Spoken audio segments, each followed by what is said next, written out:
அதிகாரி சோஃபியா குரேஷி குறித்து சர்ச்சையாக பேசிய வழக்கிற்கு எதிராக உச்சநீதிமன்றத்தில் பாஜக தரப்பில் முறையிடப்பட்டிருக்கிறது. இதுகுறித்த விவரங்களுடன் செய்தியாளர் சுசித்ரா இணைந்திருக்கிறார். சுசித்ரா, விவரங்களை பதிவு செய்யலாம். மத்திய பிரதேசத்தை சேர்ந்த பாஜகவுடைய அமைச்சர் ராணுவ அதிகாரி சோஃபியா குரேஷியை தீவிரவாதிகளின் சகோதரி என்று குறிப்பிட்ட விவகாரம் சர்ச்சையை ஏற்படுத்திய நிலையில் அவருக்கு எதிராக வழக்கு பதிவு செய்ய வேண்டும் என்ற ஒரு உத்தரவை சுமோட்டோ வழக்காக தாமாக முன்வந்து வழக்கினை பதிவு செய்த மத்திய பிரதேச உயர்நீதிமன்றமானது நேற்று உத்தரவாக பிறப்பித்திருந்தது. அந்த உத்தரவிற்கு எதிராக தற்பொழுது அமைச்சர் குன்வர் விஜய் ஷாவின் சார்பாக உச்சநீதிமன்றத்தில் முறையீடு என்பது செய்யப்பட்டுள்ளது. உயர்நீதிமன்றத்தினுடைய இந்த ஒரு வழக்கு என்பது ஏற்புடையது அல்ல என்ற ஒரு கருத்தையும் இந்த மனுவில் முன்வைத்து அந்த வழக்கை ரத்து செய்ய வேண்டும் என்ற ஒரு கோரிக்கையும் அவர் ஒரு கோரிக்கையாக தற்போது உச்சநீதிமன்றத்தில் முன்வைத்துள்ளார்.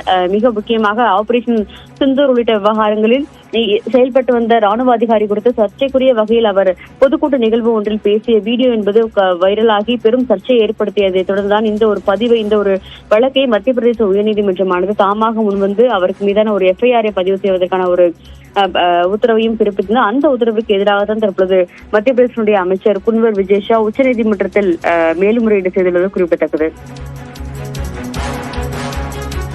விவரங்களுக்கு நன்றி.